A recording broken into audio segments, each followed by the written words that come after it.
kita bahas nih sekarang. Interview itu sebetulnya apa sih? Kalau kita lihat di sini kan teman-teman pada bilang takut salah ngomong dan lain-lain. Waduh, ada yang disapa ramah oleh HRD, bagus nih. Kena mental, anak muda zaman sekarang ya. Jadi gini, yang paling pertama nih, aturan nomor nolnya, ketika interview, teman-teman kan biasanya berpikiran kayak, aduh, saya ada di posisi yang lebih rendah dari perusahaan. Karena saya yang butuh kerjaan, perusahaan yang punya power buat ngasih duit, ngasih kerjaan gitu ya. Tapi saya di posisi yang butuh. Tapi sebetulnya mindset seperti itu udah salah satu yang membuat teman-teman grogi. Jadi aturan paling pertamanya, atau aturan nomor nolnya bahkan, adalah teman-teman harus mengetahui interview itu adalah tahap perkenalan antara kandidat dan perusahaan. Apakah bisa seutuhnya diketahui gitu ya kepribadian dari kandidat? Billy ini jangan coret-coret. Apakah bisa diketahui kepribadian dari kandidat? Jawabannya tidak. Terus apakah interview itu mudah? Jawabannya enggak juga, tapi enggak susah dan enggak gampang. Nah, sekarang gini, kalau interview itu adalah perkenalan gitu ya. Mungkin di luar sana ada yang sempat share bahwa, oh interview itu kayak PDKT. Benarkah? Ya PDKT yang ideal, iya sih. Cuma PDKT nggak selalu ideal gitu ya bagi anak muda. Biasanya bertepuk sebelah tangan.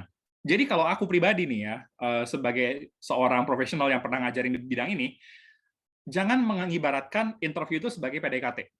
Apalagi kalau PDKT yang bertepuk sebelah tangan. Tapi interview itu adalah seperti dagang, seperti jualan. Maksudnya gimana, Kak?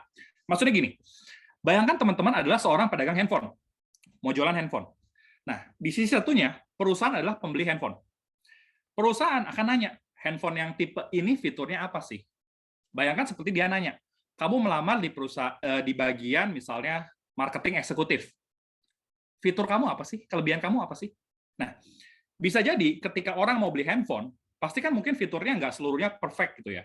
Ada yang mungkin secara tampilan layar lebih bagus, tapi kamera lebih kurang. Ada yang kamera lebih canggih, tapi misalnya secara speaker atau suara biasa aja. Nah, tentunya kalian sebagai pedagang akan istilahnya mencoba memberi balance information, informasi yang berimbang. Oh, bagian ini kameranya memang nggak terlalu bagus, Pak, tapi daya tahan baterai dan juga kualitas suaranya oke punya. Operating sistemnya juga bagus. Nah, dengan memberi penjelasan kayak gitu, ibaratnya apa? Ketika ada sesuatu kekurangan yang di spot on atau dilihat gitu ya oleh pembeli atau oleh perusahaan dalam hal ini, teman-teman tuh udah harus bisa memikirkan secara taktis bagaimana teman-teman menjelaskannya. Nah, tentunya bahannya dari mana? Bahannya dari yang interview kemarin, ya. Tapi nggak cukup dari situ, gitu ya. Aku akan coba bawa teman-teman nggak cuma dari sisi interview, tapi dari sisi fondasi di belakangnya lagi. Sekarang, sebelum kita bahas interview, mari kita siapkan fondasinya terlebih dahulu. Ini penting banget ya, dan bahkan ini mungkin berlaku nggak cuma di interview, tapi dalam seluruh aspek kehidupan profesional teman-teman. Nah, kalau ditanya gitu ya, seringkali pertanyaan yang muncul adalah, Kak, kalau mau menjadi profesional yang sukses gitu ya, skill apa sih yang dibutuhin? Ada yang nanya soft skill mungkin, tapi ada yang juga nanya hard skill-nya apa. Nah, kita ngomongin soal what dan how, ya, soal apa dan bagaimananya. Ini adalah 3 skill, kita jangan bedakan soft skill, hard skill lah. Ini adalah 3 skill yang benar-benar teman-teman butuhkan ketika ada di dunia profesional. Ya, di dunia profesional. Jadi, teman-teman bayangkan gitu ya, ini tips yang paling pertama nih, ketika interview, ada pertanyaan-pertanyaan atau digali gitu ya, soal hal-hal yang terkait skill teman-teman, yang mungkin teman-teman, aduh, nggak kebayang atau belum pernah punya pengalaman, yang teman-teman sadarin. Coba lihat hubungannya ke 3 hal ini. Kenapa? Karena 3 hal ini adalah 3 hal yang benar-benar dibutuhkan oleh profesional. Yang pertama adalah data analytics dan insight generation. Yang kedua adalah interpersonal communication dan skill. Yang ketiga adalah business acumen. Ya, data analytics dan insight generation ini adalah bagaimana teman-teman berbicara berdasarkan data dan fakta, bertindak dan mengambil keputusan berdasarkan data dan fakta. Loh, Kak, ini apa hubungannya sama interview sih? Gini, bayangin ya, ketika interview teman-teman ditanya, kamu pernah nggak misalnya punya pengalaman mengelola data dalam bentuk gini di bidang marketing? Nah, ditanya pengelolaan data di bidang marketing. Terus teman-teman ngeblank, aduh, jawabannya apa ya? Enaknya jawab apa ya? Coba teman-teman pikirkan, di bidang apapun, nggak cuma marketing, nggak cuma sales misalnya gitu ya, segala hal yang dilakukan butuh data. Misalnya nih, aku kerja sebagai HR gitu ya sebelumnya. Segala tindakan yang kita lakukan ambil dari data. Data kepuasan karyawan, heat map-nya seperti apa, terus kira-kira perasaan mereka bagaimana, terus mereka ada nggak sih kayak misalnya punya kebutuhan tertentu. Itu kan data. Tapi dari data, nggak cuma jadi data doang kita tunjukin ke manajemen, nih Pak, Bu, lihat data nih 10.000 data. Enggak, tapi kita bikin insight-nya. Nah, kemampuan membuat insight, kita mencari inti dari sebuah data gitu ya, apa yang bisa menjadi petunjuk, itu kemampuan membuat insight. Nah, jadi ketika teman-teman menemui pertanyaan yang kira-kira terkait dengan data dan insight, pikirkan, dari pengalaman teman-teman sebelumnya, ada nggak sih pengalaman mengelola data dan insight? Apalagi nih, kayak tadi Gaby cerita juga nih, aku dan Gaby ini ya, kita jurusannya beda. Tiba-tiba ditanya gitu ya, menurut kamu apa sih yang bisa kamu gunakan dari pengalaman kuliah kamu, pengalaman kerja kamu? Kan bidangnya beda sama yang kamu lamar. Nah, ini yang pertama. Jadi Pak, Bu, kalau saya lihat di bidang marketing tetap membutuhkan data analytics dan insight generation. Di mana hal ini terkait dengan misalnya customer experience. Kita tapping datanya, kita tahu juga apa yang menjadi aspirasi mereka. Nah, pengalaman saya di bidang teknik yang terbiasa mengelola data dan banyak, menciptakan insight dari ribuan, puluhan ribu baris data, itu yang saya lihat berguna, Pak, dan dapat dipergunakan di dalam posisi ini. Nah, itu jadi skill yang pertama, teman-teman. Jadi, what-nya itu adalah ini, dan how-nya adalah bagaimana teman-teman menghubungkannya dengan pengalaman sebelumnya. Nah, skill yang kedua itu adalah interpersonal communication dan skill. Ya, aku pernah baca bukunya Patty Azzarello, gitu ya. Nanti bisa dicari. Itu RISE judulnya, RISE, Patty Azzarello, PATTY-AZZARELLO. Nah, Patty Azzarello ini bilang gitu ya, kalau kita tuh nggak bisa cuma kerja bagus doang, tapi kita harus do better, look better, connect better. Nah, do better, look better, connect better yang mengena di aku adalah kita nggak cukup cuma kerja bagus doang. Dengan harapan di zaman sekarang misalnya, oh, kalau saya kerja bagus, saya percaya atasan saya akan melihat kemampuan dan kapabilitas saya. Sebetulnya belum tentu sih. Kenapa? Karena gini, kalau dapat atasannya yang benar-benar istilahnya memperhatikan teman-teman. Tapi kalau dia misalnya ternyata sibuk sendiri, terus misalnya dia itu si atasannya ini ya, udah selain sibuk sendiri, dia mungkin ada kepentingan lain, nggak sempat ngurusin teman-teman. Susah dong. Tapi kita harus punya exposure, bagaimana kita tuh terekspos di dunia profesional, supaya orang-orang tahu kita tuh punya strength-nya apa, kita tuh punya keahlian apa, dan tentunya butuh apa? Butuh kemampuan kita komunikasi. Jadi interpersonal communication atau skill gitu ya. Ini adalah bagaimana kita menceritakan dan menyampaikan ide, menyampaikan gagasan, sehingga orang-orang paham. Oh, si Alvin kemampuannya seperti ini. Si Budi, dia punya gagasan seperti ini. Dan interpersonal communication atau skill, ini tuh macam-macam cabangnya. Misalnya apa? Kemampuan creative presentation. Bagaimana ketika presentasi teman-teman menguasai panggung.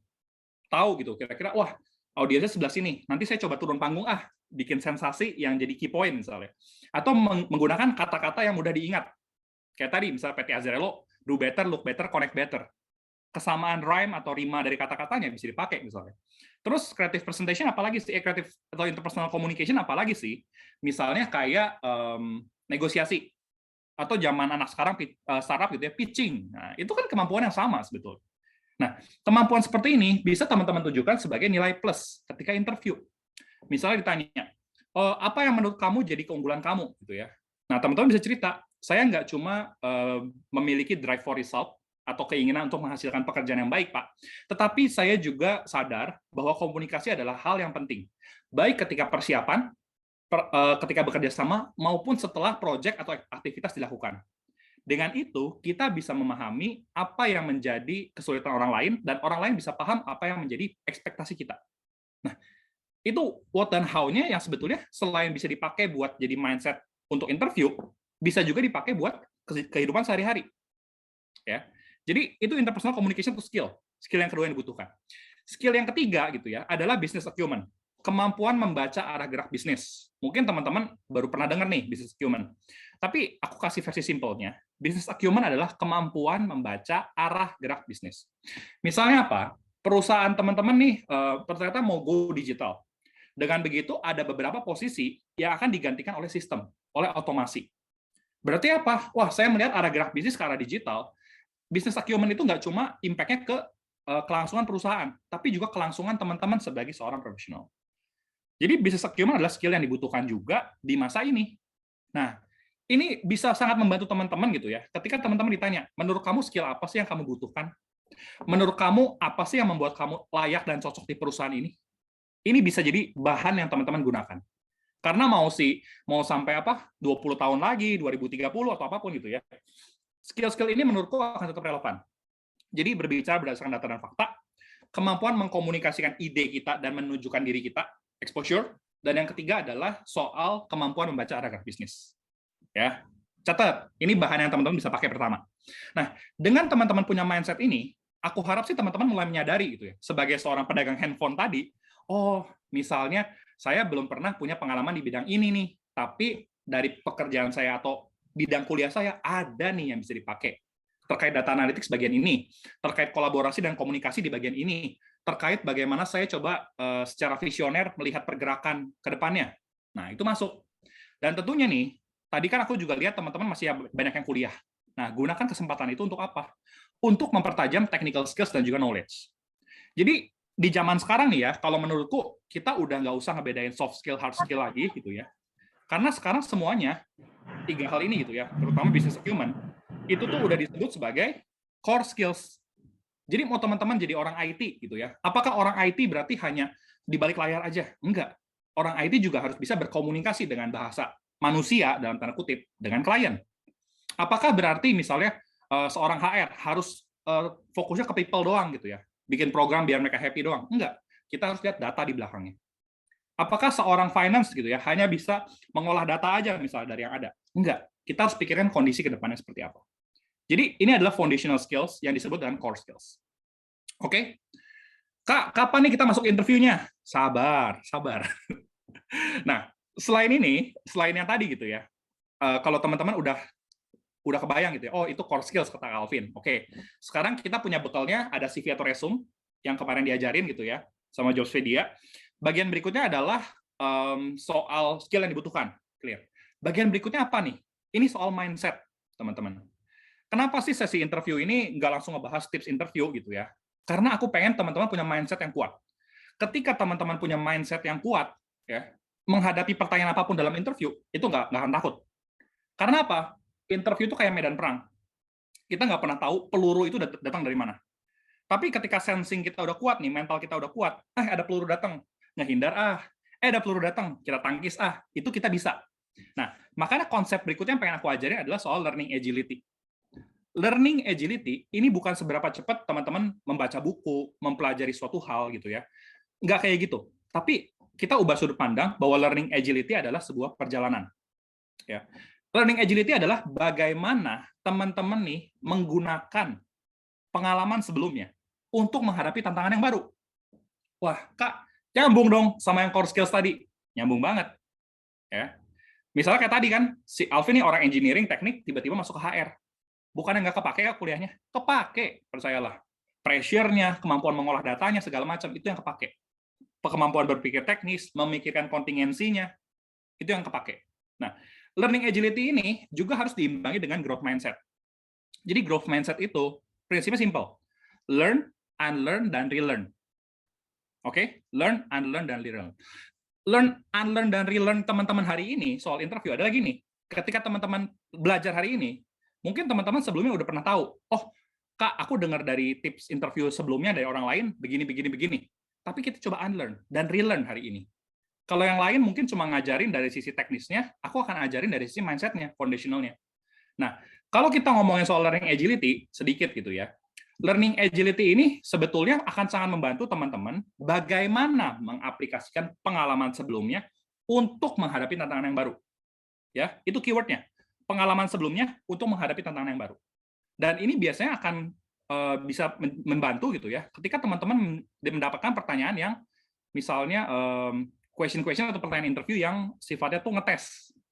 Kamu dihadapkan pada kondisi begini. Apa yang akan kamu lakukan? Nah, kalau teman-teman bisa assess kondisinya, teman-teman akan punya pemikiran untuk bagaimana sih menjawabnya dengan baik. Ya, jadi ini bukan cara jawab, tapi mindset. Sekarang kita bahas soal learning agility. Ya, learning agility itu ada 5 aspek ya sebetulnya. Ini teman-teman bisa cari learning agility gitu ya, 5 learning agility itu dari Korn Ferry ada. Tapi aku coba jelasin di sini buat teman-teman. Ada change agility, mental agility, people agility, result agility, dan juga self awareness.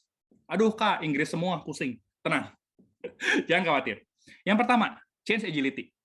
Dalam kehidupan, yang pasti apa nih? selain kematian ya, amit-amit. Yang pasti dalam hidup adalah ketidakpastian. Jadi perubahan itu adalah sesuatu yang teman-teman harus embrace, harus hadapi. Nah, ketika teman-teman melihat ini, berarti apa nih DNA atau elemennya dari learning agility yang harus teman-teman punya? Curiosity, rasa ingin tahu, bereksperimen, dan mencoba hal baru. Jadi nggak pernah takut-takut, karena ya life must goes on gitu. Kehidupan pasti ada yang baru, ada yang datang lagi. Teman-teman misalnya masuk ke lingkungan kerja baru, pasti grogi, ya itu wajar, nggak apa-apa. Tapi kita pikirin bagaimana cara kita survive. Teman-teman baru pertama kali menghadapi interview. Nah, curiosity-nya gimana? Dengan mengikuti sesi hari ini, konsultasi sama yang udah pernah interview sebelumnya, coba cari tahu, coba interview pertama, terus evaluasi. Itu udah change agility. Selain change agility, kita juga butuh yang namanya mental agility. Ya, jadi mental agility adalah bagaimana sih teman-teman gitu ya kuat mental. Kalau tadi di depan aku ngomong kemampuan yang core skills yang dibutuhkan salah satunya adalah data analytics dan insight generation. Nah, dengan mental agility, fondasi kita gampang. Fondasi kita adalah kita berbicara berdasarkan data dan fakta, plus kita membuat insight dari data yang ada. Kita menyadari kompleksitasnya dan memberikan ide yang relevan. Nah, itu elemen dari mental agility. Kenapa? Mental kita kuat karena kita sadar perubahan itu pasti, change itu pasti kejadian. Jadi mental kita harus kuat. Ya. Yang ketiga adalah people agility. Nah, people agility gini. Bayangkan gitu ya, teman-teman kita kerja dimanapun pasti akan butuh kolaborasi dengan orang lain. Dengan people agility tadi, kita sadar siapa yang bisa bantuin kita. Siapa yang kalau kita bingung akan mau nolongin kita. Atau mungkin kalau di perusahaan gitu ya, yang ada office politik dalam tanda kutip, siapa yang bisa menjadi sponsor kita? Siapa yang harus kita istilahnya beli perhatian lebih? Siapa yang ya udah profesional aja. Nah, ini people agility itu tapi skopnya luas banget. Bagaimana supaya kita bisa kerja sama orang lain? Nggak perlu berarti kita harus hahihi dan berbaik-baik, bermanis-manis lah dengan semua orang, tapi netral cenderung positif itu udah cukup. Yang penting adalah kita punya empati, mengerti kondisi dia, terus kita open terhadap feedback, dan juga mau belajar. Nah, itu people agility. Itu elemen learning agility yang menurutku penting juga. Sekarang, kalau kita udah punya change, mental, dan people agility, Calvin, itu kan bisa didapat di kuliah. Dari kecil juga udah belajar. Betul banget. Betul banget. Makanya nih, ketika di bagian ini, kita juga butuh yang keempat, yaitu result agility. Pernah nggak sih, teman-teman ketika interview gitu ya, dapat pertanyaan, menurut kamu lebih penting proses atau hasil? Waduh, ini pertanyaan sejuta umat nih, aku kasih bocorannya. Kalau teman-teman lihat di sini, kenapa ada result agility? Karena gini, ya, 3 hal yang sebelumnya yang kita bahas, itu tuh bisa dibilang dampaknya lebih ke internal. Tapi dampak ke eksternalnya gimana? Nah, result agility ini menunjukkan gitu ya, bahwa proses yang baik akan dapat membantu kita menuju hasil yang baik. Akan dapat membantu ya. Tentunya ada aspek lain lah, kayak usaha, profesionalitas, dan lain-lain. Dan hasil yang baik harus dicapai juga dengan cara yang baik. Jadi kalau zaman sekarang nih ya, teman-teman ketika interview ditanya, lebih penting proses atau hasil? Terus kalian jawab proses. Kebayang nggak kalau misalnya teman-teman ditanya, oke, kalau menurut kamu lebih penting proses, sekarang kamu ngerjain proyek wahana di Dufan. Terus tiba-tiba ada pemasangan yang nggak benar. Terus ada korban jiwa. Masih berpikir nggak lebih penting proses? Waduh, itu kan mati banget kalau sampai diomongin kayak gitu pas interview. Jadi ingat, result agility juga penting. Ya, proses yang baik dapat mendukung ke arah yang baik, ke hasil yang baik, dan hasil yang baik harus dicapai dengan cara yang baik. Jadi vice versa, dua-duanya. Makanya learning agility juga sangat menggarisbawahi result agility di sini, selain 3 aspek yang lainnya. Tapi tentunya dalam hidup pasti ada naik turunnya. Nah, itulah kenapa kita butuh self awareness. Ya. Dan self awareness ini juga teman-teman bisa lakukan ketika bikin CV. Ketika bikin CV, teman-teman jangan cuma mikirin strength dan skill kalian, tapi pikirin kekurangannya teman-teman apa aja. Ya. Dan contoh self awareness yang menurutku cukup berguna juga adalah ketika teman-teman ditanya soal kekurangan misalnya. Waduh, soal kekurangan, kalau ditanya soal kekurangan, ini apa sih yang harus kita ngomongin ya, Calvin ya? Nanti kita bahas di belakang. Ya, pokoknya learning agility, ingat aku ulangin lagi ya, biar teman-teman masuk, bagaimana memanfaatkan pengalaman sebelumnya untuk menghadapi tantangan yang baru. Change agility, mental agility, people agility, result agility, dan self-awareness. Ini teman-teman harus punya. Nah, tapi teman-teman nggak perlu khawatir, hari ini mungkin baru dengar yang kayak begini, mungkin ada yang pernah praktek, ada yang pernah baca, Dan ini semua juga terkait dengan cara belajar teman-teman yang berbeda. Ya, jadi ada visual, auditory, reading, dan kinestetik. Nggak perlu khawatir. Bisa jadi ada yang kombinasinya antara visual dan kinestetik, ada yang auditory dan reading atau writing. Itu nggak masalah. Tapi yang penting teman-teman sadarin, kira-kira teman-teman cara belajarnya seperti apa sih? Nah, ini juga jadi hal yang teman-teman bisa bayangkan gitu ya, ketika ditanya, ketika kamu mengalami kegagalan, apa yang kamu lakukan? Nah, teman-teman bisa lihat, yang cara belajar teman-teman kayak gimana nih? Terus coba gali dari sana, kira-kira apa nih yang bisa teman-teman lakukan sehingga memperbaiki keadaan yang ada. Jadi jangan pernah takut. Sekarang ada pertanyaan dulu nggak soal fondasi yang kita bahas sebelumnya? Jangan masuk ke pertanyaan interview dulu, tapi ada pertanyaan nggak soal fondasi yang sebelumnya? Karena abis ini baru kita akan masuk ke tips soal interview. Sedikit ya teman-teman, ingat di awal tadi kalau teman-teman interview itu bukan seperti PDKT, tapi seperti jualan, seperti dagang, ya. Jadi kita setara dengan perusahaan. Terus yang kedua adalah skill yang kira-kira bakal berguna di segala kondisi dan mungkin bisa membantu teman-teman ketika ada pertanyaan yang rempet. Kira-kira skill apa yang dibutuhin? Ingat, ada 3. Data analytics and insight generation. Jadi berbicara berdasarkan data dan fakta dan membuat insight. Yang kedua adalah interpersonal communication atau skill. Yang ketiga adalah business acumen, kemampuan baca arah gerak bisnis. Tentunya 3 hal tadi diimbangi dengan technical skills atau knowledge. Terus ada konsep lainnya adalah learning agility, bagaimana memanfaatkan pengalaman sebelumnya untuk menghadapi hal yang baru. Nah, mindset ini bisa dipakai juga ketika nanti teman-teman ditanya, kamu jurusannya beda, emang bisa ngapain di posisi baru ini? Nah, coba teman-teman pikirin. Dan tentunya ada 5 elemen dari learning agility, yaitu change agility, perubahan adalah hal yang pasti. Yang kedua adalah mental agility, kita harus berbicara berdasarkan data dan fakta. Yang ketiga adalah people agility, kita bisa bekerja sama dengan siapa aja, siapa yang bisa membantu growth kita. Yang keempat adalah result agility, ingat, nggak cuma proses saja, tapi proses yang baik membantu menuju arah hasil yang baik. Hasil yang baik harus dicapai dengan proses yang baik. Dan yang kelima adalah self-awareness. Dan ngomongin soal self-awareness tadi, tentunya kita harus belajar terus, kalau ada kegagalan, ketidakberhasilan, gunakan metode yang tadi, FARC. Sekarang, kalau kita lanjut lagi nih, ya, apa sih yang perlu dilakukan untuk interview? Waduh, kalau kita ngomongin interview nih ya, tadi coba kita lihat lagi nih, ada komen yang bertambah nggak? Oh, masih sama sih. Oh, ada yang biasa aja nih. Bagus. Kalau udah biasa aja, berarti udah oke kamu. Tapi kita coba bahas dengan aspek yang lebih menarik lagi. Kalau kita udah ingat gitu ya, tadi sempat dibahas di depan, interview adalah perkenalan. Interview itu seperti dagang handphone. Nggak ada kita berarti lebih rendah daripada perusahaan.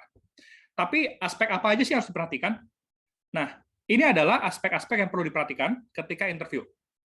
Dan kenapa nih si Alvin dari tadi ngomonginnya adalah fondasinya dulu? Karena aspek yang pertama perlu diperhatikan adalah mindset.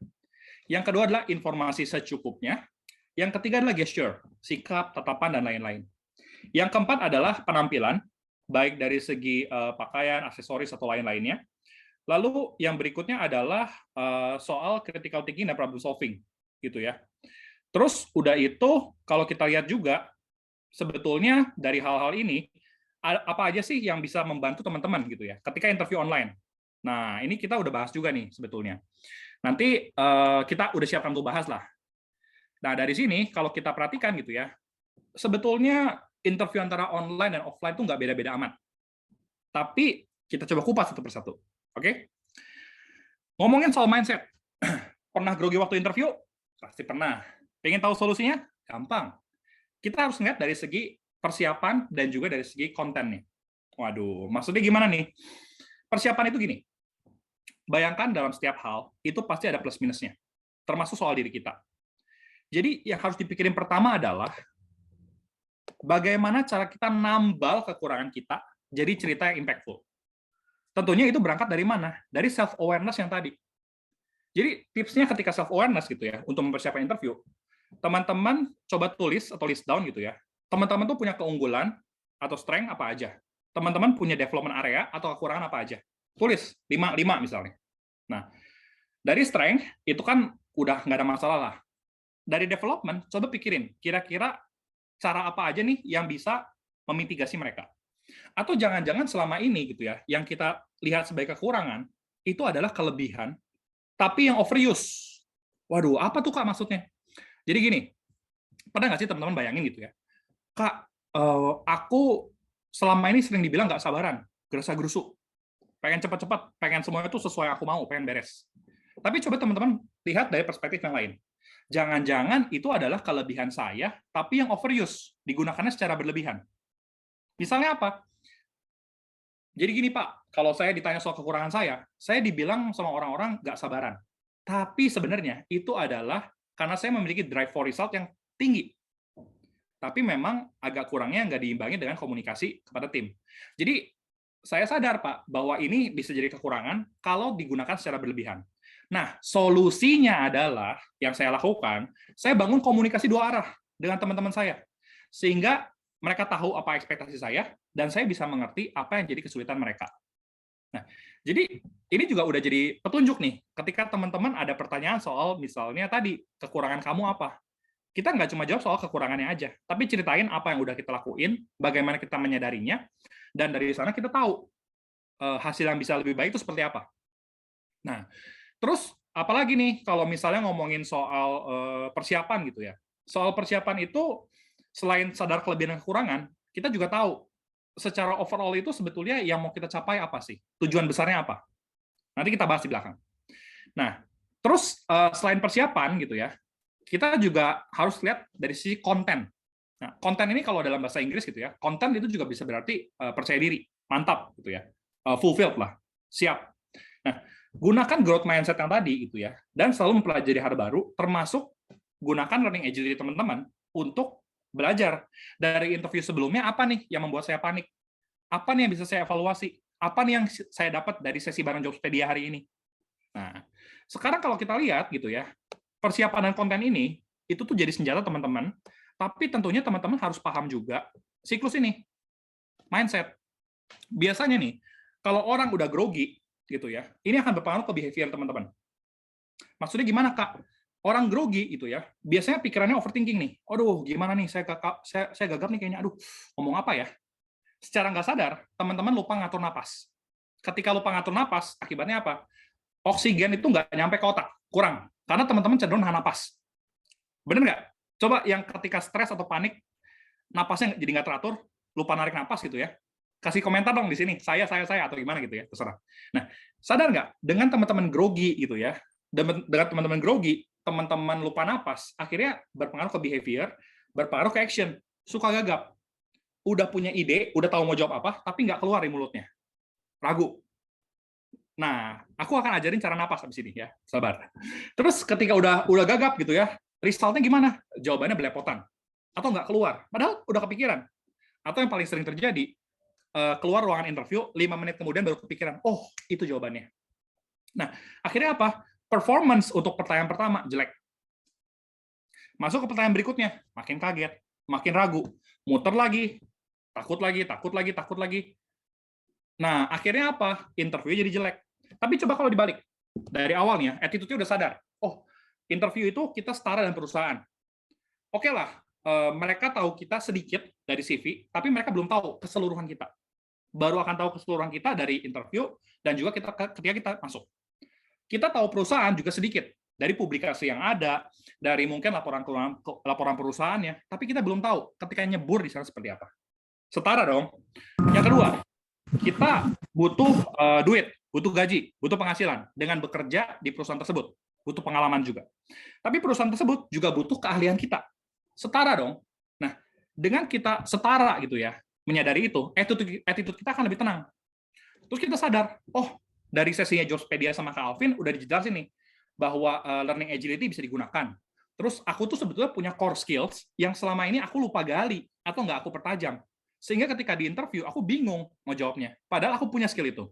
Akhirnya apa? Ketika teman-teman berhasil memahami kesetaraan tadi, dan juga skill yang dibutuhkan, dan explore diri teman-teman lebih baik, self-awareness, behavior-nya lebih tenang.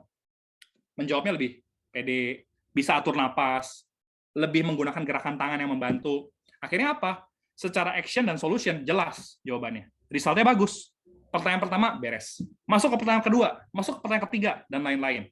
Akhirnya, interviewnya jadi lama-lama biasa aja gitu ya, karena ya ini loh, kita di interview gitu ya, yang menginterview kita juga zaman dulunya pernah kok di posisi kayak gitu. Jadi grogi itu adalah hal yang wajar, tapi bagaimana kita mengatasinya. Dan perlu diingat, hari ini Cara jawab itu belakangan, ya. Mindset-nya dulu yang penting. Itu yang pertama. Nah, soal atur napas nih ya. Soal atur napas, aku ajarin. Jadi, tadi kan napas, kalau suka lupa napas, jadi lemot nih ya, oksigen ke otak kurang. Yang perlu dilakukan apa? Gini, ada teknik namanya napas 4-7-8. Carilah di internet, 4-7-8. Catat 4-7-8. Jadi, triknya gimana? Teman-teman tarik napas 4 detik, tahan 7 detik, hembuskan sampai habis 8 detik.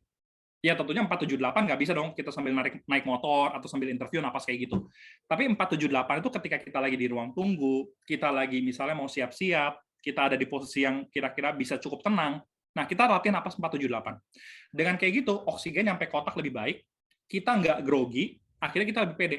Badan juga nggak jadi dingin, nggak keringet dingin. Coba deh. Ya. Nah, selain yang tadi, napas 4-7-8 juga gitu ya, kita tuh bisa ngatur dari pace untuk ngomong.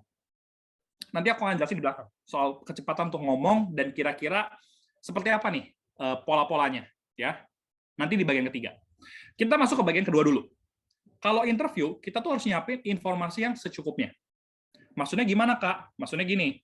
Yang pertama adalah kalau kita cari informasi bidang usaha perusahaannya. Ya, usaha ini bergerak di bidang apa sih? Kira-kira perusahaan ini punya afiliasi apa sih? Kira-kira dia itu punya anak usaha apa sih? Tapi nggak perlu sampai tahu kayak misalnya, oh pendirinya itu siapa, anak keberapa, dari berapa bersaudara, itu mungkin nggak relevan. Tapi bidang usaha perusahaan itu bergerak di bidang apa. Ya. Yang kedua adalah 3-5 brand atau produk atau jasa. Gunanya apa sih? Gunanya adalah gini, seringkali kan teman-teman dikatanya pertanyaan, apa yang kamu ketahui tentang perusahaan kita? Nah, kalau udah tahu 3-5 brand atau produk atau jasa perusahaan tersebut, servisnya, teman-teman bisa cerita dari sana. Jadi ini informasi yang bisa membantu teman-teman nih. Yang ketiga adalah lokasi kerja. Ya, zaman sekarang banyak banget nih yang misalnya apply program manajemen training atau lainnya. Udah jelas-jelas dibilang lokasi kerja tuh bersedia ditempatkan di seluruh Indonesia misalnya. Tapi teman-teman ngotot hanya mau di kota tertentu. Nah, ini juga jadi istilahnya apa ya? Kelemahan lah. Jangan sampai teman-teman nggak tahu gitu. Udah disebut pada lokasi kerja di mana atau bersedia ditempatkan di seluruh Indonesia, tapi teman-teman ngotot gitu kayak nggak mau Pak, nggak bisa, sayang banget. Nah, selain informasi yang tadi gitu ya, dari segi bidang usaha, brand atau produk, lokasi kerja, selain dari job description yang tertera, teman-teman coba bayangkan gambaran atau peran di departemen. Kenapa? Karena ketika interview bisa jadi pertanyaannya berkembang. Maksudnya gimana berkembang? Maksudnya gini, misalnya teman-teman apply di bidang marketing gitu ya. Teman-teman marketing di bagian marketing analis. Tapi teman-teman coba bayangkan, sebetulnya organisasi marketing itu operasinya gimana sih? Oh, marketing itu ada brand misalnya. Terus ada marketing activation yang bikin event dan lain-lain. Terus ada marketing communication. Ada juga marketing compliance. Nah, itu kan grup-grup dari marketing istilahnya yang teman-teman bisa bayangin. Oh, berarti kalau saya nih ngelamar posisi marketing analis, bakal kerjasama sama siapa aja ya? Di zaman sekarang nih, ketika informasi udah banyak banget dimanapun gitu ya, teman-teman bisa langsung cari. Oh, marketing itu operasional seperti ini. Berarti kalau saya kerja di sini, dampaknya apa? Akibatnya apa nih? Kalau teman-teman dapat pertanyaan, kamu tahu nggak sih kalau marketing itu kerjasamanya sama apa aja? Bakal ngerjain apa aja? Teman-teman bisa jawab. Nah, ini semua kan sebetulnya kayak connecting the dots. Oh, peran saya di sini, hubungannya apa nih dengan tempat lain? Atau misalnya saya adalah seorang HR. Saya HR di bagian HR analis misalnya. Nah, melakukan analisnya di bidang apa? Di bidang misalnya learning and development. Tapi coba bayangin, HR itu bukan cuma learning development loh. Ada misalnya cari succession gitu ya, cari pengganti, cari untuk pergerakan posisi. Ada bagaimana development untuk organisasi. Ada juga HR itu yang ngurusin benefit dan juga penggajian. Ada HR yang istilahnya terlibat dengan user, dengan fungsi dan bisnis langsung. Oh, berarti HR itu kurang lebih gambarannya seperti ini. Jadi dengan dapat gambaran yang utuh gitu ya, teman-teman akan lebih kebayang. Oh, ternyata gitu loh peran saya. Oh, ternyata selain kerjaan saya ada orang lain nih yang mempengaruhi kerjaan saya juga. Oke, teman-teman? Waduh, ini ada pertanyaan nih. Coba kita lihat ya. Kak, mau tanya, ini kan kita harus tahu paling tidak bidang usaha perusahaan. Nah, misalkan kita apply ke banyak perusahaan sampai akhirnya lupa satu persatu dipanggil secara mendadak. Hari ini nggak bisa interview. Yang mungkin karena pihak perusahaan impress apa nih? Oh, impress. Impress itu impressed.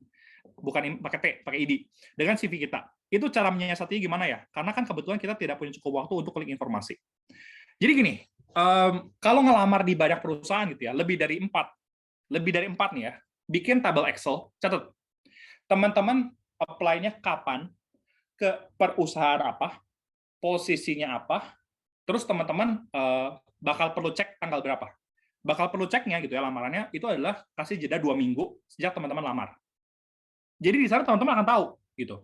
Dan saranku sih kalau ngelamar gitu ya, ngelamar itu ini ngelamar juga tergantung sebetulnya. Kalau ngelamar itu tergantungnya adalah dari posisi yang teman-teman lamar. Di banyak sekali perusahaan gitu ya, banyak sekali perusahaan yang mungkin buka lowongan tapi posisi itu posisi-posisi yang level staff. Misalnya apa? Salesman, admin, analis yang junior gitu ya. Nah, itu kan yang agak tricky adalah ketika kita melamar gitu ya, mereka tuh membuka lowongannya besar-besaran. Nah, ketika membuka lowongan besar-besaran tadi, yang teman-teman perlu tahu sebetulnya adalah posisi tadi kan umum. Hubungannya dengan bidang usahanya apa? Catat kayak gitu aja ketika teman-teman bikin tabel Excel. Nah, itu kalau untuk posisi yang general, yang umum banget. Tapi kalau posisi yang lebih spesifik, yang profesional, yang langsung bisa jadi spesialis gitu ya, teman-teman saranku sih jangan apply-nya kayak tebar paku gitu ya, apply 100, kirim email template yang sama, tapi teman-teman benar-benar cek yang sesuai dengan skill teman-teman. Jadi ngelamarnya itu cuma sedikit. Ngelamarnya cuma 5, 6 lah paling banyak, 8 gitu paling banyak. Kenapa? Karena kalau kita ngelamar kebanyakan gitu ya, jeleknya adalah tadi lupa. Tapi coba pakai Excel. Terus kalau misalnya kita ngelamar ke perusahaan yang nggak terlalu banyak kayak tadi, bagusnya apa? Bagusnya adalah kita bisa tracking. Mana aja nih perusahaan yang benar-benar sesuai dengan kita. Nah, kalau tebar paku, mindset yang salah adalah gini. Banyak sekali orang berharap dengan kita tebar paku, lamar 100 dipanggil 2. Itu berarti apa? Teman-teman mempersiapkan diri untuk 98% gagal. Berarti apa? 2 dipanggil, 98 nggak manggil.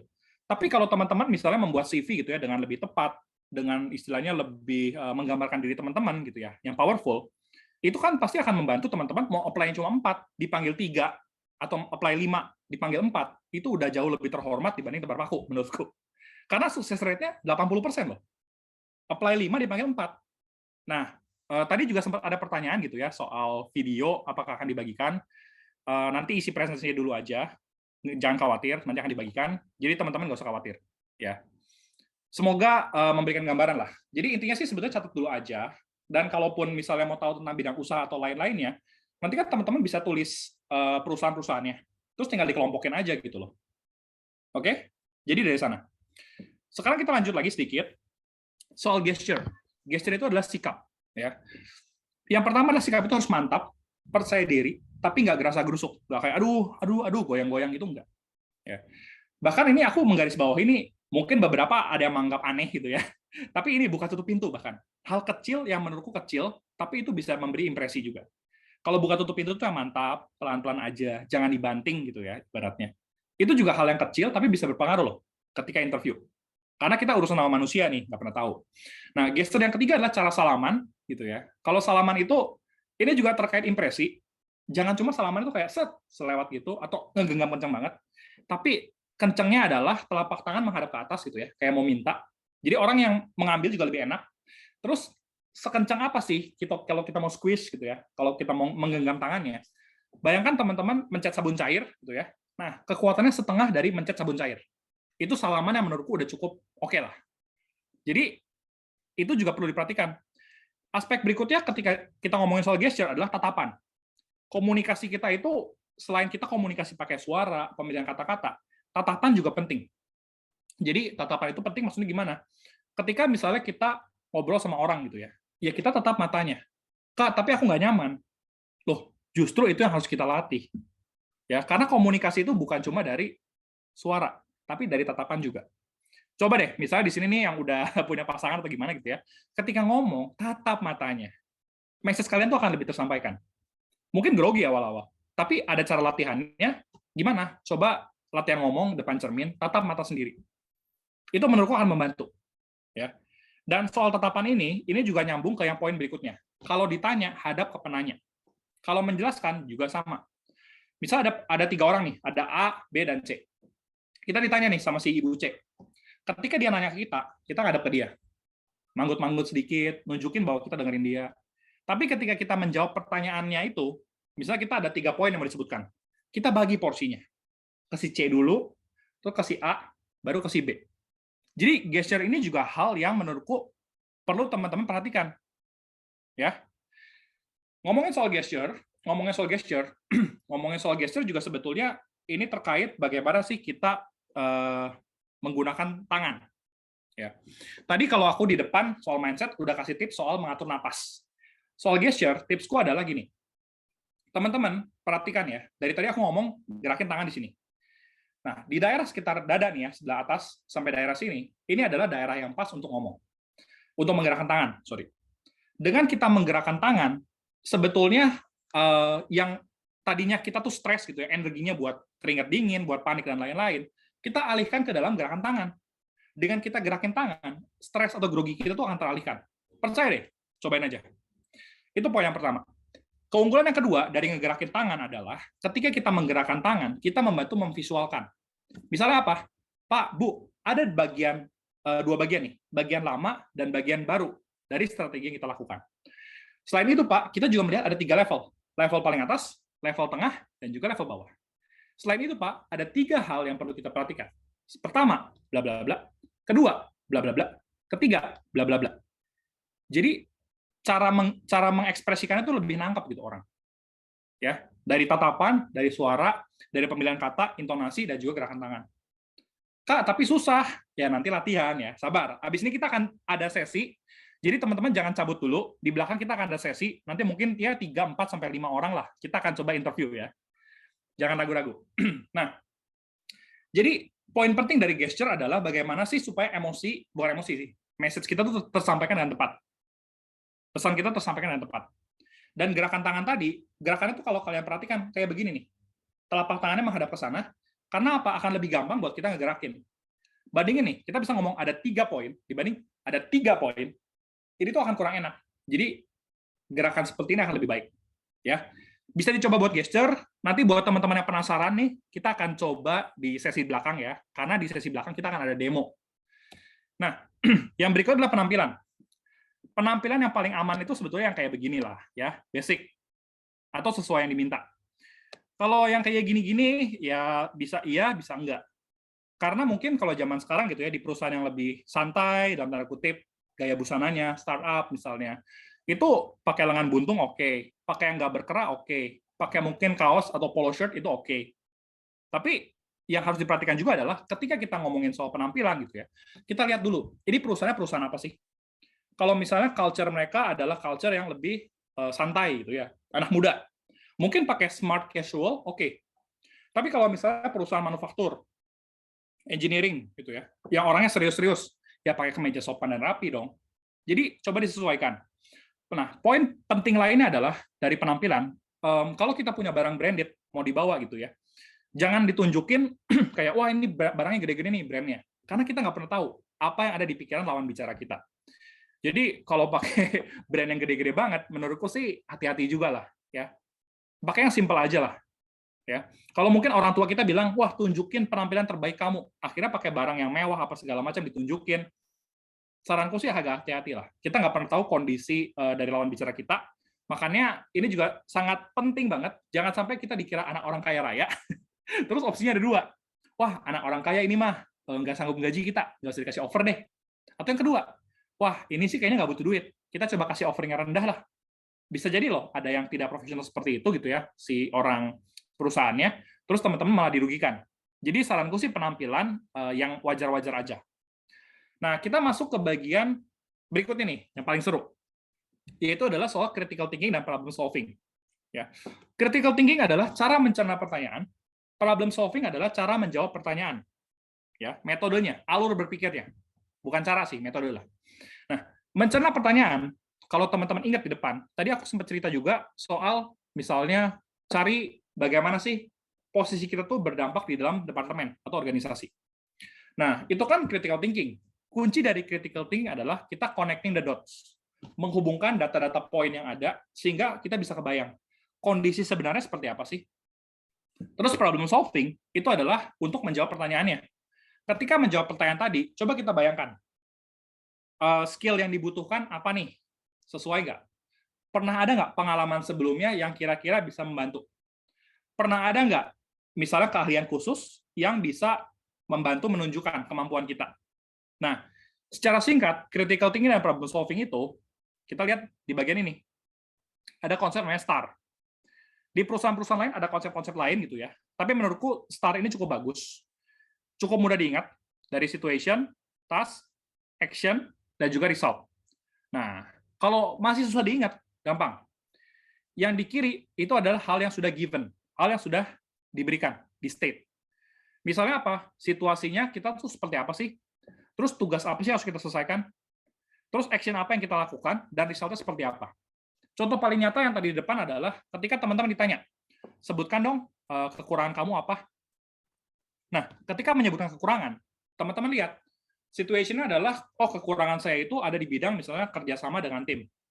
Tasnya apa? Tasnya adalah bagaimana saya harus bisa memimpin tim, membuat mereka mau berkontribusi, dan membantu saya dalam mencapai target. Tapi yang teman-teman lihat, nggak cuma berhenti sampai sana. Kalau ngejawab kekurangannya doang itu apa? Ya udah, itu situation task. Tapi ada action dan juga result-nya. Action-nya apa? Nah, Pak, dengan kekurangan saya tadi, yang mungkin dicap kurang sabaran, itu kan sebetulnya berasal dari drive for result saya yang tinggi. Tapi yang saya jadikan action untuk menanggulanginya adalah saya membangun komunikasi dua arah. Akibatnya apa? Mereka paham ekspektasi saya paham apa yang jadi kesulitan mereka.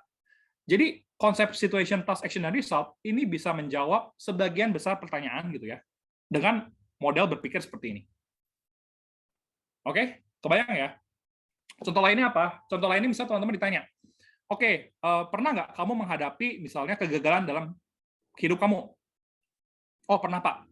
Jadi waktu itu situasinya adalah, saya sebetulnya lagi nggak begitu fit gitu ya, terus saya harus menghadapi lomba misalnya. Nah, ketika menghadapi lomba gitu ya, biasanya sih saya selalu menjadi unggulan, sebagai apa, key player-nya lah, pemain utama. Dan tim-tim saya itu, waktu itu kita harus bersama-sama menyelesaikan sebuah business case. Nah, akhirnya apa? Waktu itu akhirnya yang saya lakukan adalah ketika mengalami kegagalan gitu ya dalam sebuah project, saya coba evaluasi lagi Pak dengan tim saya. Waktu itu apa sih yang membuat kita gagal? Oh, ternyata selain karena saya lagi nggak fit, karena kebanyakan begadang gitu ya, terlalu fokus dengan ini, ternyata saya juga kurang memberi porsi kepada teman-teman saya untuk mereka memberikan ide. Jadi yang saya lakukan adalah dari sana saya coba evaluasi lebih lanjut dan kita coba lagi di kesempatan kompetisi berikutnya apa nih yang kita bisa lakukan lebih baik. Hasilnya adalah di perlombaan berikutnya saya dan tim berhasil memenangkan bla bla bla. Jadi dengan model kayak tadi gitu ya, teman-teman nggak usah khawatir akan terlalu panjang. Karena apa? Karena coba ya, kita berlogika nih. Interview kan biasa 30 menit sampai 1 jam. Bener nggak? Terus biasa interview itu ada 6 sampai 8 pertanyaan. Ya kan? 6 pertanyaan biasanya apa aja sih? Perkenalkan diri kamu, terus kamu mengapa merasa layak, terus kira-kira apa sih yang menjadi keunggulan kekurangan kamu, terus kira-kira 5 tahun lagi mau jadi apa, atau misalnya ada pertanyaan yang sifatnya case, kalau suatu hari kamu dikasih gini, apa yang kamu lakukan?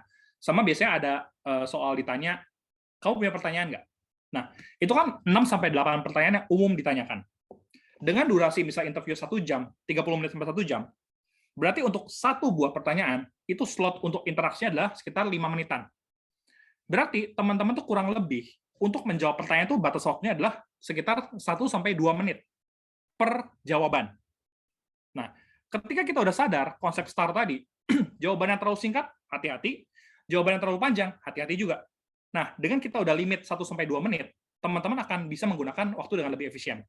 Oh, kata Calvin, kasih jawaban 2 menit, paling lama gitu ya. 1 sampai 2 menit aja. Terus udah itu gunakan konsep STAR. Dengan kayak tadi, teman-teman akan lebih tenang. Yang jadi bahaya adalah ketika teman-teman dijadwalin interview 30 menit atau 1 jam, tapi 15 menit udah suruh pulang. Nah, itu hati-hati banget. Nah, sekarang kita ngejawab lagi soal critical thinking dan problem solving. Kalau tadi konsepnya STAR, udah kebayang, Kak.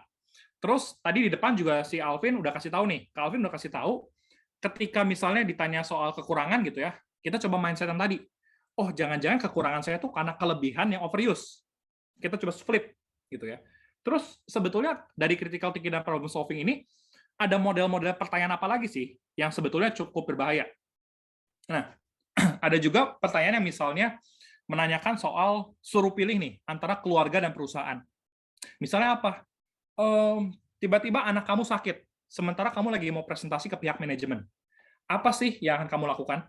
Nah, kalau ditanya pertanyaan kayak gitu, ya kuncinya adalah teman-teman coba lihat kondisinya. Critical thinking coba. Ditanya itu biasanya buat apa ya? Oh, dia mau melihat bagaimana kita menghadapi pilihan yang sulit. Pilihan kita akan seperti apa, dan seberapa kita bisa bertanggung jawab. Nah, kunci dari problem solving adalah bagaimana kita bertanggung jawab dan terbuka. Jadi ketika ada pertanyaan kayak tadi, kita harus berikan jawabannya komprehensif, adil bagi kedua belah pihak, adil bagi perusahaan, adil juga bagi pihak keluarga. Ya, kan kita manusia nih ya, berarti kita juga biasanya fokusnya adalah manusia. Orang kan biasa akan jawab, saya akan pilih keluarga Pak, titik. Tapi dia nggak ada penjelasannya. Dia hanya ngomong situation, task, dan action separuh mungkin. Tapi separuh action dan resultnya lagi, itu seperti apa?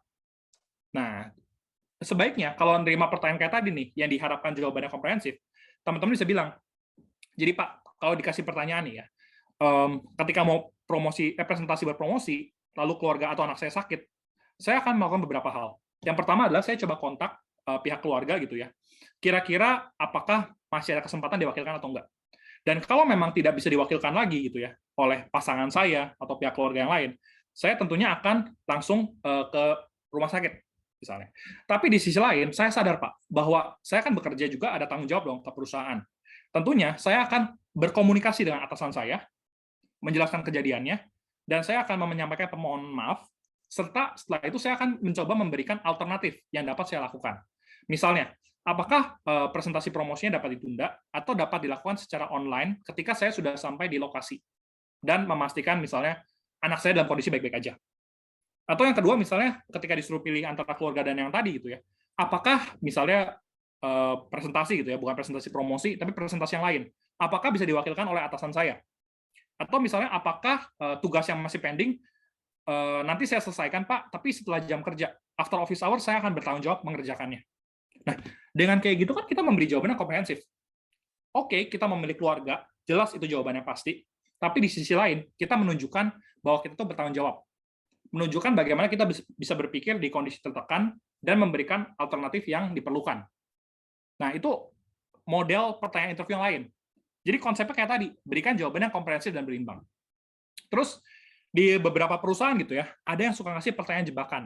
Waduh, ini pertanyaan jebakan nih biasanya pertanyaan-pertanyaan yang bikin orang tuh kayak panik. Misalnya apa? Ditanya nih, kayak misalnya perusahaan keluarga nih, ada yang pernah nanya kayak gini, saya pengen tahu dong hubungan kamu dengan kakek kamu seperti apa. Nah, kan kaget dong, ini interview kerja, biasanya ditanya skill, tiba-tiba ditanya hubungan dengan kakek.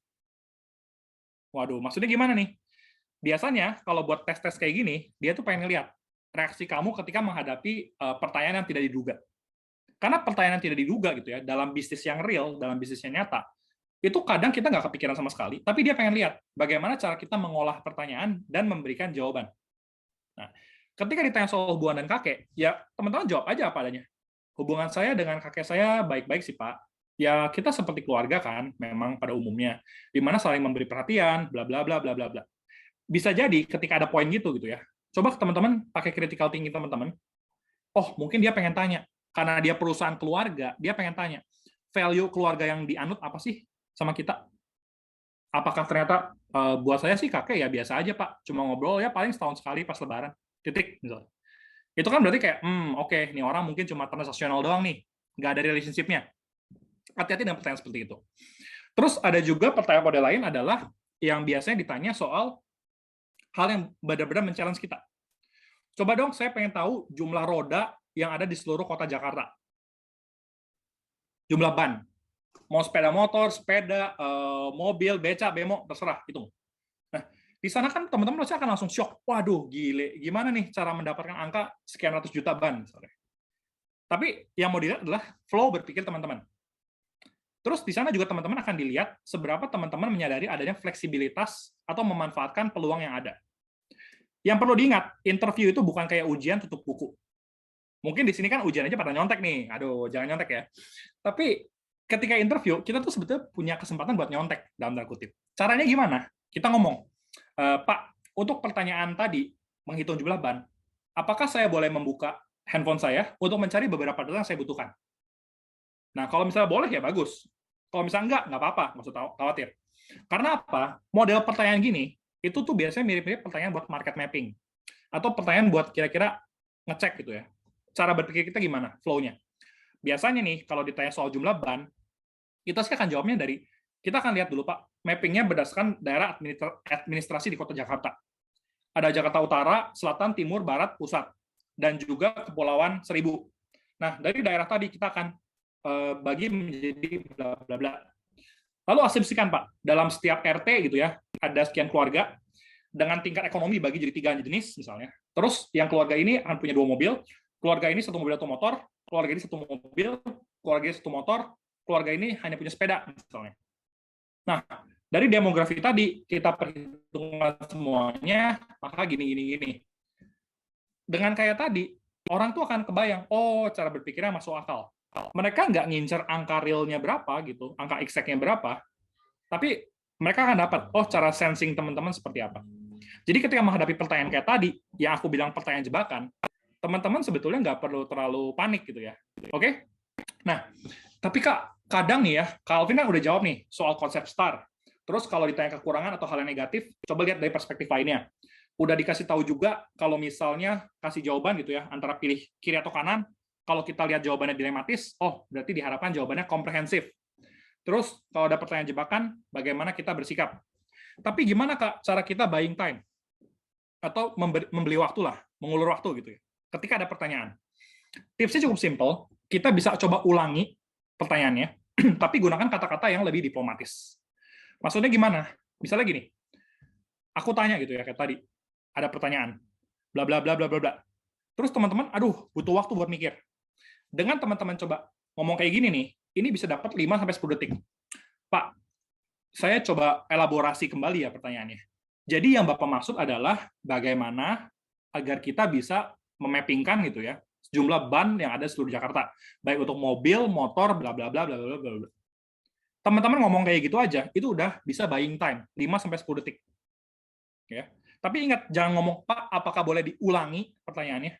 Hindari kata-kata yang negatif, ulangi. Berarti teman-teman nggak dengerin. Tapi kalau kata-kata adalah elaborasi, elaborasi kembali, itu akan lebih enak. Oke? Tips yang kedua adalah, kalau teman-teman mau mengulur waktu gitu ya, pakai approach-nya adalah deduktif. Umum ke khusus. Jadi umum dan khusus ini maksudnya gimana? Teman-teman misalnya dapat pertanyaan soal, menurut kamu bagaimana sih pandangan kamu terhadap geliat UMKM di Indonesia ketika masa pandemi? Waduh, daripada teman-teman langsung jawab, menurut saya sih bagus-bagus aja Pak, aman. Coba teman-teman berangkat dari umum ke khusus. Jadi cerita dulu. Kalau saya lihat Pak, Indonesia kan adalah negara dengan 270 juta penduduk. Sekarang tingkat vaksinasinya sih sudah sekian persen. Lalu saya lihat juga Indonesia nih ya, setelah krisis 98, kan pernah ada krisis global juga tahun 2008. Ternyata ekonominya cukup stabil juga Pak. Kenapa? Karena tingkat ekonomi dari sisi makro kita lihat ya mungkin goyang-goyang lah, tapi mikronya masih oke. Terutama untuk level menengah ke bawah itu masih aman, nggak ada masalah. Dan kita juga lihat tingkat konsumsi dalam negeri itu sangat baik Pak. Jadi kalau misalnya ditanya, menurut saya untuk perkembangan UMKM sekarang ketika pandemi adalah gini. Nah, ingat tadi kan secara time frame kita punya 2 menit sampai 3 menit lah. Terus kalau kita cari ide, approach-nya deduktif dulu, baru masuk ke jawaban khususnya. Dengan kayak gitu, ibaratnya kita udah set atau membuat konteks dulu dari jawaban kita. Nah, itu adalah cara buying time. Cara mengulur waktu lah, menurutku. Ya, cukup aman. Jadi itu adalah 2 caranya. Nah, dengan teman-teman udah memahami nih, bahwa interview itu sebetulnya nggak serem-serem amat gitu ya. Yang penting adalah jawaban-jawabannya tuh modelnya seperti tadi. Harapannya sih teman-teman juga lebih pede gitu, untuk menghadapi pertanyaan-pertanyaan yang ada. Nah, sekarang kita lihat nih ya, kalau misalnya ketika online, yang pertama adalah kita harus menatap ke kamera. Ya, kamera adalah mata dari sebuah laptop atau komputer. Trik lainnya gimana? Kita bisa posisikan si lawan bicara kita itu secara tampilan layarnya dekat dengan kamera. Jadi ketika kita ngomong, kita tetap melihat ke dia, kita tahu ekspresi dia, tapi mata kita tetap fokus. Biasanya yang agak jelek adalah orang ketika interview online gitu ya, sama kayak kebiasaan interview offline. Cari jawaban di atas. dari yang di langit, nyari ke atas begini. Itu jangan. Jadi tetap fokus gitu ya. Lawan bicara kalian adalah yang ada di depan kalian. Meskipun online, kesan kalian fokus itu tetap ada. Yang kedua adalah pastikan secara tempat duduk gitu ya, nyaman. Ada sandaran punggung, ada sandaran juga buat siku. Jadi jangan duduk di kursi tukang bakso gitu ya. Terus interview 1 jam, pegel. Nah, posisi tangan juga itu penting, teman-teman. Kalau teman-teman lihat di sini, posisi tangan yang paling aman adalah dikatupkan seperti ini, lalu ditaruh di atas meja. Nah, ini kan seringkali bingung nih. Kak, tangan harusnya begini, begitu, atau bagaimana? Dikatupkan, taruh di sini. Tapi ketika teman-teman memberikan jawaban atau yang lain-lainnya, teman-teman gerakan tangannya begini. Dan kalau udah selesai, balik ke gini lagi, taruh. Itu posisi yang paling netral. Terus background simple, rapi, jangan berantakan. Dan jangan backlight kayak begini nih. Kalau backlight kayak begini nih, ini nggak kelihatan nih. Ini siapa, ngapain gitu ya. Jadi menatap kamera, posisi duduk nyaman, background sewajarnya, jangan backlight, dan suasana tenang. Jangan background-nya ada jemuran atau apalah. Zaman sekarang sih enak lah, udah ada bisa ngeblur background gitu ya. Dan yang pasti adalah internet speed atau kecepatan internet untuk download dan upload wajib lancar. 2 MB per second. Bukan megabit ya, B-nya gede, bukan B kecil. Karena, kenapa harus upload dan download? Misalnya teman-teman kecepatan download-nya bagus. Ngelihat aku ngomong lancar. Tapi kecepatan upload teman-teman jelek. Akhirnya apa? Teman-teman ketika ngelihat aku ngomong, atau aku ngelihat teman-teman ngomong, itu patah-patah. Jadi nggak lancar. Banyak loh yang interview nggak berhasil, karena internetnya kurang oke. Makanya nih, beberapa hari sebelum interview, pastikan koneksi teman-teman lancar. Nah, terus positioning nih, ketika dalam frame gitu ya, pastikan dada hingga kepala utuh. Aku sih nggak begitu menyarankan gitu ya, kalau interview pakai handphone, apalagi kalau teman-teman punya laptop. Kalaupun interview pakai handphone gitu ya, posisikan landscape juga gitu loh, jangan portrait. Jadi biar sama lah view-nya, lebih enak. Dada hingga kepala utuh ya. Terus posisi tangan sama kayak tadi, gerakannya di daerah sini, jangan kemana-mana. Ini adalah area yang cukup. Dan gerakan tadi akan membantu teman-teman buat jelasin jumlah poin. Terus udah itu menjelaskan cerita dan lebih enak. Dan juga akan membantu teman-teman mengurangi grogi. Cara latihannya gampang buat interview. Teman-teman coba siapin gitu ya, 5-6 pertanyaan. Jadi interview itu harus non-stop. Jangan satu berhenti. 5-6 pertanyaan, taruh di layar handphone atau di layar laptop. Terus teman-teman jawab sambil direkam. Ya. Lihat, kalau misalnya masih geli-geli jijik, berarti belum ciamik nih, belum bagus. Ya. Jadi itu cara untuk latihan interview. Nanti kan tinggal ditonton, diputar ulang, teman-teman akan lihat, oh ternyata dari interview ini saya matanya kemana-mana. Oh ternyata dari jawaban ini saya ngomongnya misalnya ngalor ngidul. Oh ternyata dari jawaban ini saya kurang begini, kurang begitu. Toh sebetulnya pertanyaan interview kan ada banyak, tapi harapannya dengan mindset dan juga metode menjawab dan berpikir seperti yang tadi aku ajarin, teman-teman udah bisa lebih dapat gambarannya. Oke? Nah, ini tadi beberapa hal aku juga ada di YouTube. Ini masih channel kecil lah ya. Ini juga sebetulnya cuma hobi. Teman-teman bisa cek gitu ya. Ada topik-topik yang dibahas terkait gaji, segala macam, terkait interview, ada juga terkait cara membuat resume atau CV yang benar ala si Alvin nih, ada juga, dan bagaimana itu bisa membantu orang. Karena dari Juli 2020 sampai sekarang udah 278 orang yang keterima kerja yang mereka impikan setelah ikutin tips dari aku. Jadi teman-teman boleh banget buat subscribe dan juga cek tips soal CV, interview, dan lain-lainnya pembahasannya. Pokoknya terkait pengembangan karir dah ada di sini semua. Nah, jangan lupa teman-teman coba untuk latihan interview, karena kalau CV kan cobanya dengan bikin CV, interview cobanya gimana? Ya dengan direkam atau benar-benar datang ke interview dan buktikan kalau teman-teman tuh layak untuk sebuah perusahaan. Oke?